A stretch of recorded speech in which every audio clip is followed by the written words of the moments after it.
Bonjour à tous et bienvenue sur Brace Games. Si tu aimes les vidéos, n'hésite pas à donner ton avis et à t'abonner à la chaîne.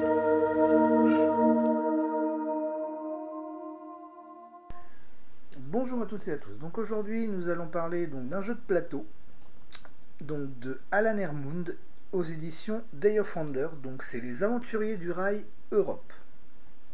Donc il existe en plusieurs déclinaisons, États-Unis, Russie, Japon je crois.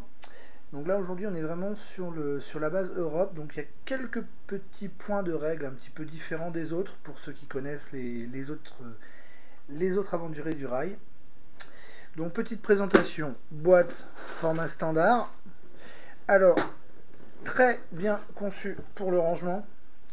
Donc vous avez à disposition les 5 couleurs, jaune, rouge, noir, bleu, vert. Les 5 marqueurs de points, les gares, donc ça on va en revenir au cours des règles, et ils offrent avec un petit sachet avec 3 wagons supplémentaires de chaque couleur au cas où qu'on en perde. Vous avez 45 wagons de chaque couleur. Donc voilà pour la partie plateau. La partie carte disponible dans le jeu. Donc on a les différentes cartes de couleurs pour pouvoir poser ces wagons sur le plateau de jeu. On en a 9 couleurs différentes. Alors, exactement, on en a 8. Voilà. Ces 8 couleurs-là, plus la locomotive. Alors ça, on va en revenir un petit peu plus loin. Continuons à faire le tour du contenu de la boîte. On a des objectifs longue distance à faire. Il y en a 5 dans la boîte. On a les objectifs courte distance qui sont au nombre de 40 de disponibles dans le coffret. On a une carte European Express, donc c'est plus 10 points pour celui qui fera la route la plus longue. On a une petite carte qui rappelle les points en fonction du nombre de wagons posés sur le plateau. Et le tas de pioches qui nous permet de pouvoir jouer au jeu. Donc on va mettre une partie en place et on va voir le déroulement de la partie. Je vous retrouve tout de suite. Bonjour, me revoilà. Donc voilà, la partie mise en place. Alors, première chose à faire, le tas de pioches pour les couleurs. Donc, on les mélange, on les dépose sur le plateau. On en pose 5 faces visibles à côté de la pioche. On dispose, au vu des joueurs, la carte de rappel des points, la carte European Express. On place son plateau, on va prendre, donc là au hasard on va jouer avec les rouges, on place le jeton marqueur de points sur la case 100 du plateau qui est aussi la case départ pour le comptage des points. Là maintenant on va distribuer la main. Alors chaque joueur prend 4 cartes locomotive, 4 cartes wagon couleur pardon. Il va prendre aussi, au hasard, 3 cartes destination courte ou route régulière comme il l'appelle dans le jeu, et une carte destination longue. Une fois qu'on a distribué à chacun des joueurs la carte destination longue, le reste des cartes va dans la boîte et on n'y touche plus jusqu'à la fin du jeu. Alors là par exemple on voit ici que je dois aller carrément du nord de l'Europe jusqu'à l'ouest pour un total de 21 points. Ici de Kiev à Sochi pour 8 points, de Angora à Kharkov pour 10 points, et de rhum à Smyrna pour 8 points. Avant de commencer les tours de partie, on est dans l'obligation de garder au minimum une de ces cartes. On peut les garder toutes les 4, mais on peut s'en défausser de 3. Si vous voyez par exemple des routes qui sont trop dures, trop compliquées à mettre en place, vous pouvez décider de vous en débarrasser. Vous êtes obligé d'en garder au moins une seule. Donc là, pour faire le test, on va les garder toutes. On a aussi donc nos couleurs. On est prêt à démarrer. Donc, on va prendre par exemple, allez, on va choisir de Kiev à Sochi. Donc, Kiev ici, Sochi ici. Vous voyez sur le plateau, vous avez plusieurs routes de plusieurs couleurs différentes. Alors, on a les routes comme ceci, qui sont marquées d'une seule couleur. Et ben, le principe, c'est d'avoir 4 verts pour pouvoir placer ce chemin. Par exemple, si je veux aller de Brest à Paris, et ben, il me faut 3 cartes noires. Moi, je possède 2 bleus, 2 violettes. Je peux rien faire. Un autre exemple, si je veux aller de Paris à Pamplona, il me faut soit 4 bleus, soit 4 verts. Alors, les doubles routes, telles que Paris-Pamplona, Pamplona-Madrid, Bruxelles-Paris, Francfort-Paris, Berlin-Francfort, ici, là et là, ces routes-là, quand on joue à 1, 2 ou 3 joueurs, on n'utilise qu'une seule voie. Par exemple ici, soit les bleus, soit les verts. Quand on joue à plus de 3 joueurs, donc 4 ou 5 joueurs, on peut se servir des 2 voies. On peut avoir 2 concurrents, l'un sur le vert, l'autre sur le bleu. Quand vous avez joué par exemple vos 4 bleus pour ici, vous défaussez vos 4 cartes bleues et vous prenez vos wagons qui vous sont disponibles et vous les mettez directement sur les 4 bleus de l'objectif que vous avez rempli.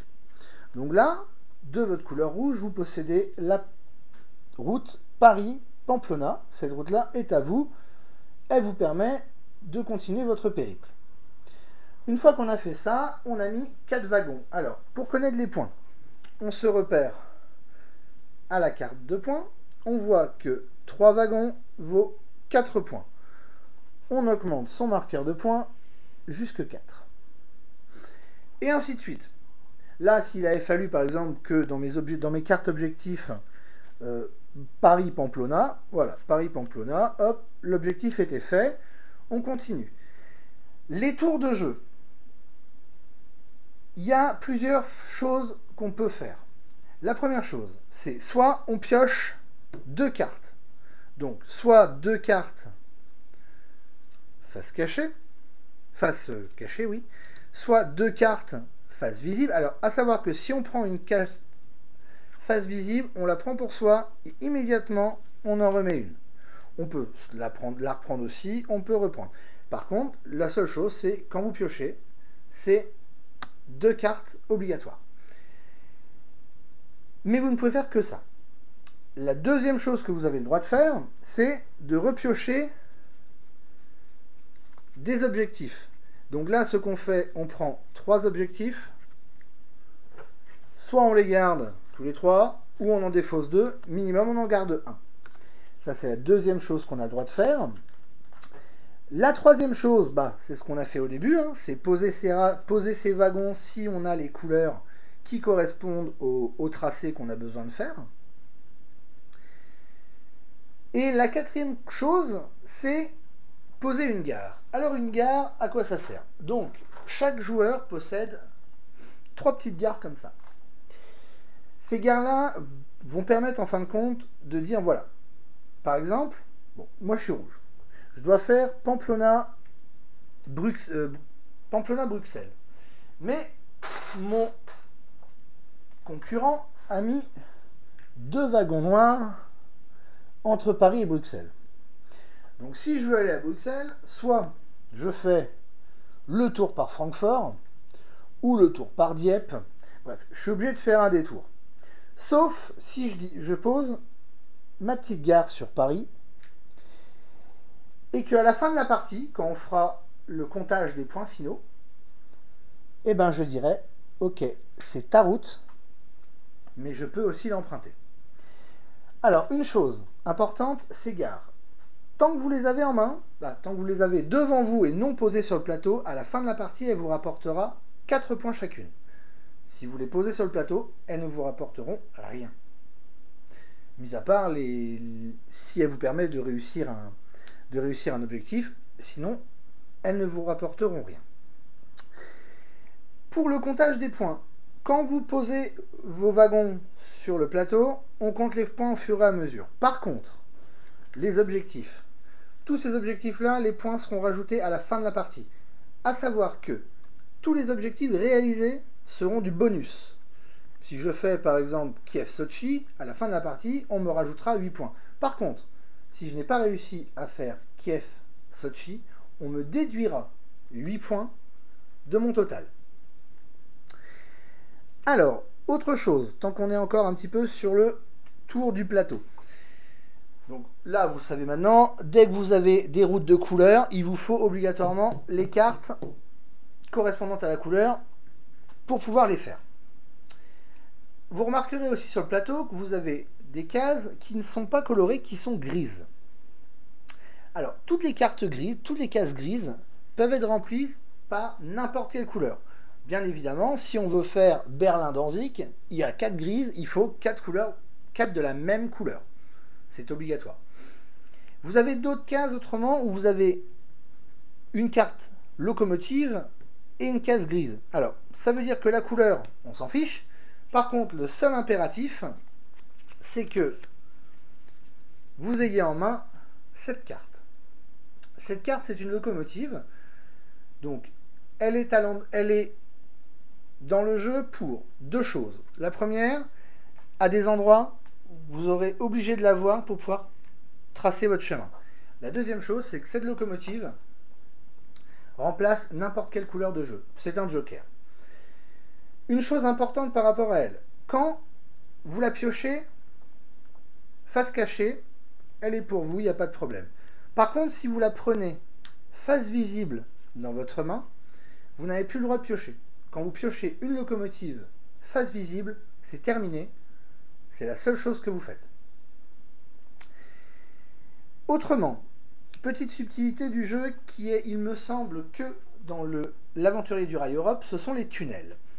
Vous verrez qu'à certains endroits, vous avez un espèce de petit renfort noir tout autour des cases. Alors vous l'avez ici, vous l'avez tout autour de Zurich, Budapest, Bucarest, Sofia, Sochi, ici. Donc toutes les cases qui sont entourées d'une petite fortification noire, ce sont des cases tunnels. La seule façon d'y rentrer, c'est, on va prendre l'exemple, par exemple, alors, lequel qu'on va pouvoir faire. On va prendre Munich-Venise, ici. Il en faut 2. J'ai 2 cartes bleues. Logiquement, je paye mes 2 cartes bleues, je les défausse, je pose mes wagons, c'est bon, j'ai gagné. Sauf que c'est un tunnel. Pour pouvoir avoir le droit de percer le tunnel, je vais piocher 3 cartes. 1, 2 et 3. J'ai payé 2 bleus pour avoir 2 bleus. J'ai pioché 3 cartes. Alors, dans les 3 cartes, je tombe sur une bleue, une verte et une loco. Alors, je ne peux pas poser mes 2 cartes pour pouvoir faire le tunnel. Pourquoi? Parce qu'à chaque fois, quand vous allez piocher vos 3 cartes supplémentaires, pour avoir le droit de creuser le tunnel, il ne faut pas tomber sur la même couleur que vous avez mis pour passer. Là, par exemple, j'ai une bleue. Je joue en bleu. Une verte, bon, celle-là ne m'importe pas. Et une loco qui, bien évidemment, vu qu'elle remplace toutes les couleurs, vient s'ajouter à ma bleue. Là, si par exemple je souhaitais quand même faire le passage du tunnel, il faudrait que je rajoute 2 cartes bleues pour pallier les 2 que j'ai piochées. Donc là, pour pouvoir piocher, il aurait fallu que je mette 4 bleus. Je n'ai pas 4 bleus, je récupère donc mes 2 bleus, je défausse les 3 que j'ai piochés, et c'est au joueur suivant. Autrement, sur les décomptes des points, un petit conseil, à la fin, recomptez surtout bien tous vos points. Parce que c'est pas pour rien que dans les règles, c'est marqué. Parce que c'est vrai qu'au niveau du fonctionnement, quand on joue à 4 ou 5, on a tellement de wagons sur la table qu'arrive un moment, on ne sait plus où on en est. Donc recomptez bien chaque joueur, chacun un par un vos points à la fin de la partie. Autrement, qu'est-ce que je pourrais vous dire sur ce petit jeu? Si, vous avez aussi plus des longues routes. Donc vous voyez par exemple ici, quand vous posez un wagon 1 point, 2 wagons 2 points, 3 wagons 4 points, 4 wagons 7 points. Là ça commence à faire beaucoup. Et après vous avez 6 wagons, 8 wagons. Alors, il n'y a qu'une route de 6 wagons, elle est ici, et une seule route de 8 wagons, elle est ici. Ce sont toutes les deux des tunnels et elles vous rapportent 15 points ou 21 points. Donc, croyez-moi, si vous pouvez la faire, faites-le. Donc, à part ça, sur ce petit jeu, la partie se termine quand il ne reste plus que 2 wagons. Donc, quand une personne a posé tous ses wagons, qu'il n'a plus que 2 wagons en main, c'est le dernier tour de jeu. C'est-à-dire que tous les joueurs après lui jouent une seule fois, et lui a le droit de jouer une dernière fois. S'il le peut, parce que s'il vous en reste que 2 et que toutes les places à 2 sont prises, bien évidemment, vous ne pourrez pas poser des moitiés de route. Donc la partie se termine vraiment quand un des joueurs n'a plus que 2 wagons. Chaque joueur rejoue et lui termine la partie. Et là, on compte les points avec la carte de points sur tous les wagons. On compte les gares utilisées ou non, les objectifs remplis ou non. Une partie, on va dire à 3 joueurs, dure dans les 30 à 40 minutes. 4-5 joueurs, comptez une bonne heure. Voilà, sur ce, je n'ai pas grand chose d'autre à vous dire sur ce petit jeu. C'est un jeu facile à mettre en place, très sympa à jouer, le plateau est vraiment très agréable. Donc si vous avez des questions ou quelques remarques à faire, n'hésitez pas à les mettre en commentaire. J'espère que cette vidéo vous aura plu. N'hésitez pas à mettre un petit pouce bleu et à vous abonner. Merci à vous et Kenavo!